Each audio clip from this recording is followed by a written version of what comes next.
Hi, and welcome back to the English Department's Library Research Tour. This time around, we're going to take a quick look at Advanced Search and OhioLink, and we're going to do that by first getting back to the library homepage. We do that by hovering over Quick Links, clicking on the Library ERC link, and here we have the Library Catalog and Research Databases. We're going back into Library Catalog, which is the location for books and DVDs, CDs, that sort of thing. And I'm going to actually click over here on Advanced Search. Some of the things I want to show to you is just you can change which field you're searching in, so you can search for a specific author, title, or subject. You can search for information that might be in any note listed with any title that's found. You can also limit your search to any available item, so anything that's not in the library at the moment won't show up. You can limit the location, so if you're in Delaware County and you want to search for just stuff that's available at the Delaware campus, you can do that. And you can limit whether you're looking at magazines and newspapers and periodicals, or you're searching for English as a second language material. So different ways that you can change it up.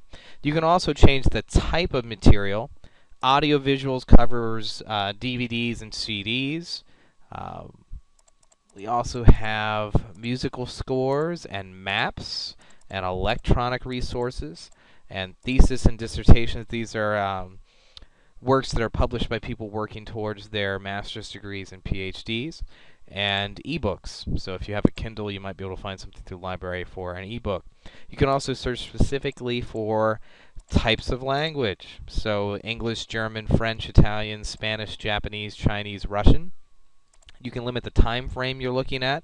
You can limit the publisher that you're looking for. You can change the way that you're sorting the information once it's found. So you can sort it by relevance, which means what most closely matches the search terms I used, or by date, or by title.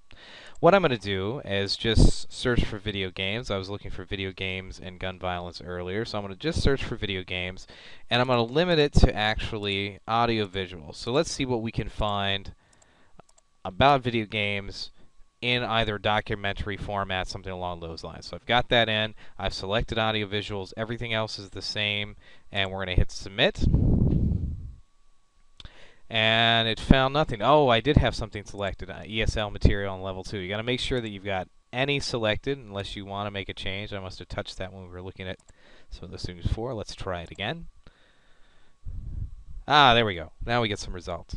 This gives us 13 results on video games. This is website, DVD, DVD, DVD.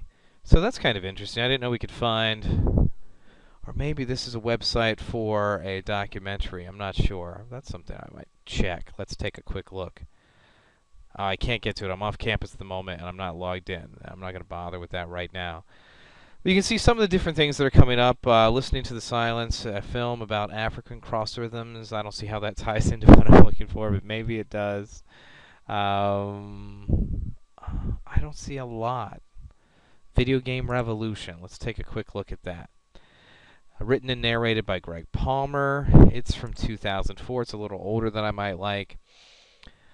Examines the evolution and history of the video game industry, the impact of video games on society and culture, and the future of electronic gaming. So it could have something of interest for us to take a look at. It's telling me it's from KTCS Television, so I might want to check that out, see if it's a public television station or a for-profit television station, what I can find out about it. I'd also try to find out about Greg Palmer. So I didn't find a lot through the advanced search here, but depending on your topic and what you're looking for, you might be able to find a lot of information. If you're writing about World War II, I'm sure we have a large number of documentaries that you might be able to find on that. If you're writing about Appalachian culture, you might be able to find oral histories that have been recorded and are accessible through the library. So you may need this, you may not need this. It's something to at least be aware of and to play around with. Now I'm going to go ahead and exit out of this. And I'm going to try one more search before we end this session.